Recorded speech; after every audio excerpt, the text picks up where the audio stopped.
George অরওয়েলের খুব অসাধারণ একটা গল্প আছে, অ্যানিমাল ফার্ম। এই যে অ্যানিমাল ফার্ম, এই অ্যানিমাল ফার্মে এমনভাবে তিনি তুলে ধরেছেন, সেই কমিউনিজম, সোশ্যালিজম তুলে ধরেছেন। আমাদের শেখ হাসিনা বা আমাদের দেশের পরিস্থিতি বা শ্রীলঙ্কার পরিস্থিতি বা সম্প্রতি যে নেপালের পরিস্থিতি হলো, এটার উপর একটু আলোচনা করি। তার মানে হলো যে অ্যানিম্যালরা খুব কষ্টে আছে। মানুষের দ্বারা তারা নির্যাতিত, নিষ্পেষিত। তখন সেই জীবজন্তুরা মিটিং করে এমন কিছু করলো যাতে মানুষকে তাড়িয়ে দেওয়া যায়, মানুষকে বিতাড়িত করা যায়। আউস্ট, শেখ হাসিনা যেমন আউস্টেড, এই যে নেপালের প্রাইম মিনিস্টার আউস্টেড, এরকম। হুম। কিন্তু পরে দেখা গেল যে মানুষ ছাড়া সেই জীবজন্তুর চলছে না।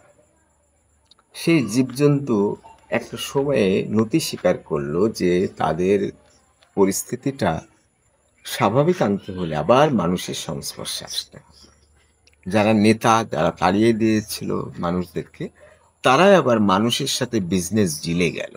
এবং বিজনেস ডিলে দেখা গেল যে জানালা দিয়ে যখন দেখছেন, তখন দেখছেন যে কে যে মানুষ আর কে যে জন্তু পার্থক্য পাওয়া যাচ্ছে না। জীবজন্তু মানুষের মধ্যে কোনো পার্থক্য পাওয়া যাচ্ছে না। তারা বিজনেস ডিল করছে, এটা সেটা করছে। তার মানুষ হলো একটা অপরিহার্য প্রাণী। এখানে ধরেন শেখ হাসিনা সরকার আউস্টেড হলো। জনগণ মনে করলো কত ভালো হবে। আসলে কতটা ভালো হচ্ছে খুব জটিল ব্যাপার। কমপ্লেক্স একটা ব্যাপার আছে। এগুলো খুব জটিল। হয়তো অনেক কথা বলতে গেলে অনেকের মনের মধ্যে দাগ কাটতে পারে, কষ্ট পেতে পারে, অনেক প্রবলেম হতে পারে। তাহলে রাজনীতি মানুষকে চেনার জন্য একটা অসাধারণ উপন্যাস হলো, খুব ছোট উপন্যাস, সেটা হলো অ্যানিমাল ফার্ম, যেটা লিখেছেন জর্জ অরওয়েল।